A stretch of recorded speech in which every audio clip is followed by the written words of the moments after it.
diskusi aja santai aja.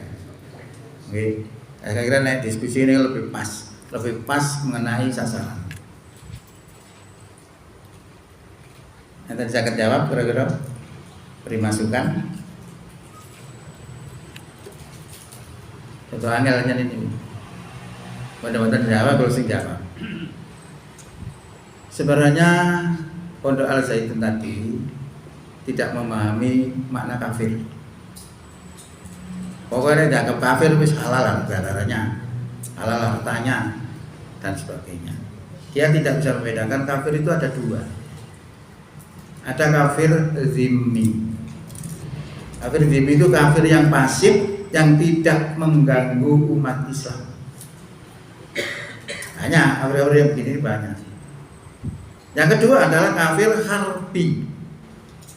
Kafir harbi ini adalah kafir yang selalu mengganggu umat Islam, baik dengan perkataannya atau perbuatannya atau fitnahnya dan sebagainya. Itu banyak dilakukan. Nah itu yang namanya kafir harbi. Yang kafir seperti ini boleh diperangi. Nanti kalau bicara perang syaratnya masih ada lagi.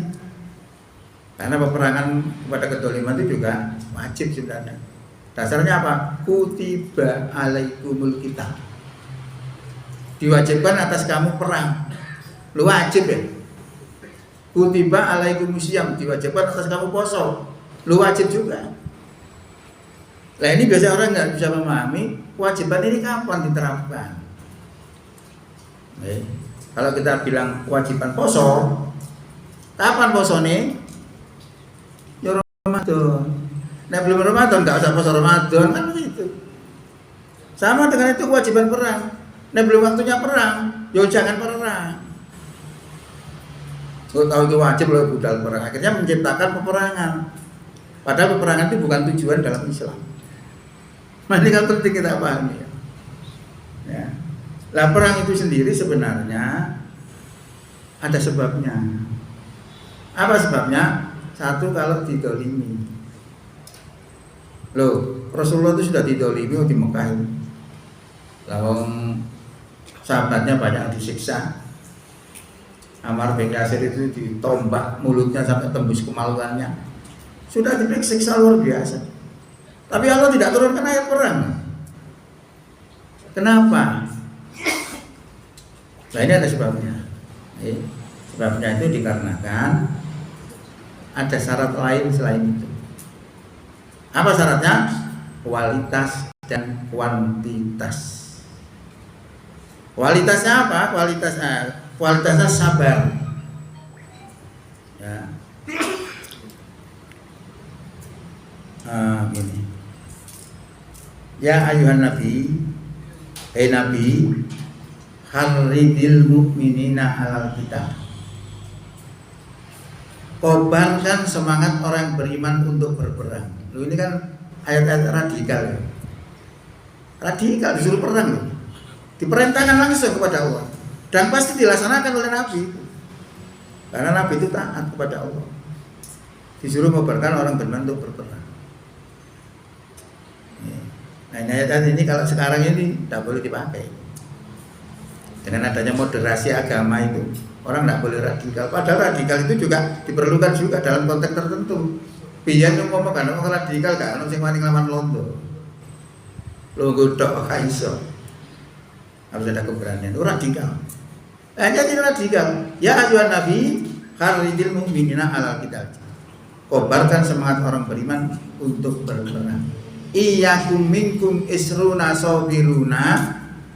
Jika ada di antara kamu 20 orang, yalibu, niscaya mereka dapat mengalahkan mi'ataini 200 orang. 20 bisa ngalahno 200. Berarti 1 dibanding 10. Itu idealnya. Lah di Mekah dulu waktu itu Nabi belum mencapai itu. Walaupun didolimi, tidak diturunkan oleh Allah ayat perang. Dibiarkan terus sampai akhirnya tekanan politik luar biasa, diperintahkan untuk hijrah ke Madinah. Baru di Madinah sana menjadi pimpinan tertinggi, memiliki tentara yang cukup perbandingan 1 dibanding 10. Maka perang pertama di dalam Islam itu adalah perang Badar. Umat Islam jumlahnya 313, orang kafir jumlahnya 1000. Kalau kita lihat perbandingan tadi berarti 1 dibanding 3.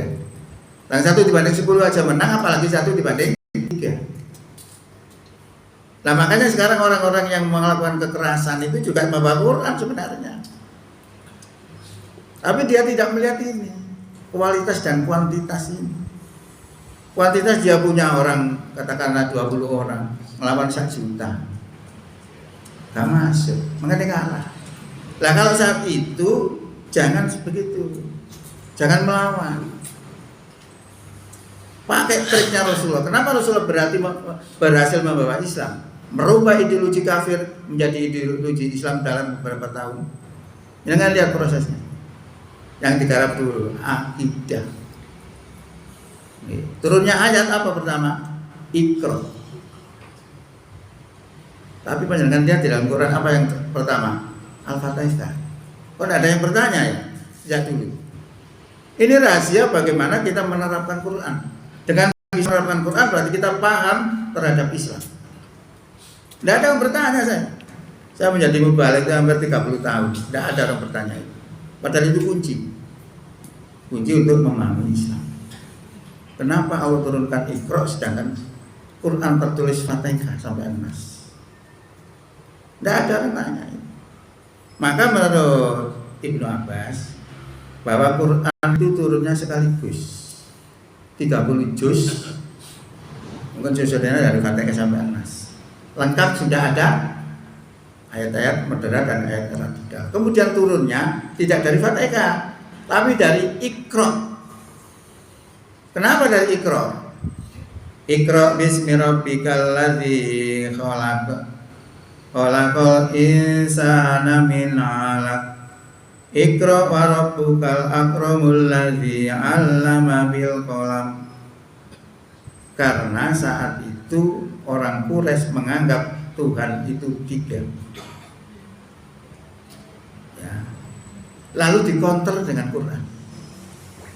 Dikonter dengan Quran yang menjelaskan bahwa Tuhan itu bukanlah Lata, Uzza dan Manata, tapi adalah zat yang menciptakan manusia dari segumpal darah.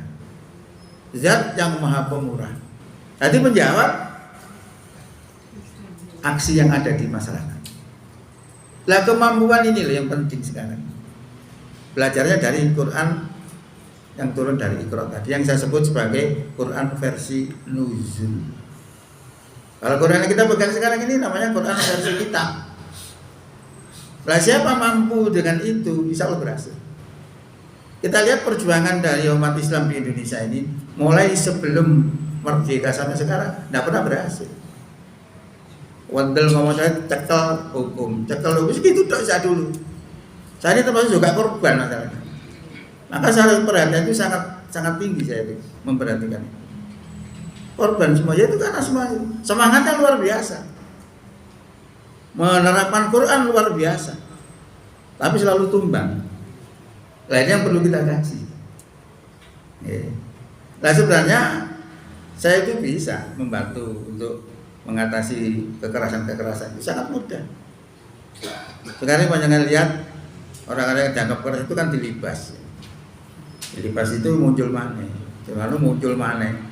Hilangi muncul mana? Itu seperti pohon pisang yang tumbuh, itu dianggap teroris, dihilangi, diketok. Sak minggu muncul mana? Muncul mana? Diketok mana? Muncul mana?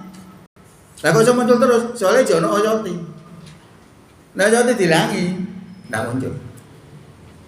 Lah oyot ini saya maksud adalah paham.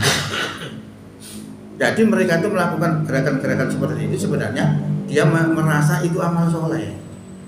Berarti paham. Nah kalau kita bisa mengalahkan paham, yang selesai itu. Karena itu aja sebenarnya. Lah oleh pemerintah itu tidak mendekati dengan pendekatan itu, tapi mendekati dengan pendekatan kekerasan saja. Diketok ae gedang ini. Cukul mana? Satu saat cukul, semakin ditolimi, semakin tumbuh. Karena siapa yang memusuhi berarti memusuhi Allah itu sendiri. Nah, itu tidak dipahami. Ya itu adalah beberapa paham kita tentang memahami fenomena yang terjadi. Ini penting bagi kita supaya kita itu jos-jos gitu. Ono masalah iso jawab, baru dituturi dikandani. Itu adalah jawaban tadi kenapa orang itu memandang luar kelompoknya kafir, karena satu, mereka tidak memahami bahwa kafir itu ada dua. Nah, karena tidak memahami itu akhirnya pokoknya dicap kafir wis disikat aja. Itu yang terjadi. Ya karena saya begini ini juga yakin dengan informasi itu karena apa? Yang nyelidik itu teman saya sendiri. Teman saya itu di Mojokerto mengadakan investigasi ke Pondok Zaitun itu, karena Pondok Zaitun itu terafiliasi dengan NII dan saya ada yang kenal juga. Orangnya luar biasa semua. Ya, pengorbanannya kepada Allah itu luar biasa, tidak ada yang menandingi. Kalau saya lihat saya lihat di luar ini tidak ada. Dia hidupnya untuk Allah. Tapi ya itu pahamnya begitu. Kalau dia kepingin mengambil harta itu, membuat satu pekerjaan, misalnya babysitter, pembantu rumah tangga. Nah ini kemudian ngelamar di situ. Targetnya apa? Nek diterima 2 atau 3 hari rumah itu harus dirampok. Karena dianggap hartanya halal itu loh. Kan bahaya itu ya. Akhirnya betul setelah dirampok 2-3 hari dia kembali ke campnya lagi, cari sasaran lagi. Kan sangat berbahaya. Maka paham di Muhammadiyah itu sangat bagus, enak, tidak eksklusif. Mojokerto itu banyak orang berpaham itu juga banyak. Oke. Kemudian